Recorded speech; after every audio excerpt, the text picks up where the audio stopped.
Gujarat ST નિગમ દ્વારા ધોરણ 10 અને 12 બોર્ડની પરીક્ષાને ધ્યાને લઈને મહત્વપૂર્ણ નિર્ણય લેવામાં આવ્યો છે। તમામ જિલ્લા લેવલના વિભાગોને પરીક્ષાર્થીઓને અગ્રિમતા આપીને એક્સ્ટ્રા બસો ચલાવવા અને સમયસર બસો ચલાવવાની સૂચના પણ આપવામાં આવી છે। જે અનુસંધાને વાહન વ્યવહાર મંત્રી હર્ષ સંઘવીએ ટ્વીટ કરીને આ અંગે જાણકારી આપી છે। ધોરણ 10 અને 12ની બોર્ડ પરીક્ષા સંદર્ભે એસટી નિગમ દ્વારા વિદ્યાર્થીઓ માટે જરૂરિયાત મુજબ વધારાની બસ સુવિધાનું પણ આયોજન કરવામાં આવ્યું છે।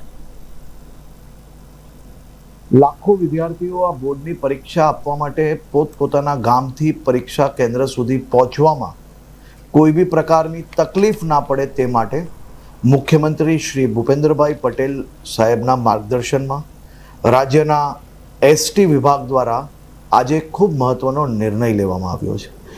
આજે 250થી વધારે એક્સ્ટ્રા ટ્રીપો આ વિદ્યાર્થીઓની સુવિધાઓ માટે ચાલુ કરવાનો નિર્ણય લેવામાં આવ્યો છે, જેમાં રાજ્યના અલગ અલગ એસટી ડિવિઝનો દ્વારા 85 જેટલા રૂટોની અરજી મળી ચૂકેલી છે, પરંતુ એના સિવાય બી અનેક ગામો, જિલ્લાઓ કે કોઈ બી સ્કૂલ દ્વારા જો અમને જાણકારી આપવામાં આવશે કે માહિતી આપવામાં આવશે, માંગણી કરવામાં આવશે, તો આ ટ્રીપો વિદ્યાર્થીઓની સુવિધાઓ માટે ચાલુ કરવાનો નિર્ણય લઈને એસટી વિભાગ વધુમાં વધુ વ્યવસ્થાઓ કરવા માટે કટિબદ્ધ છે।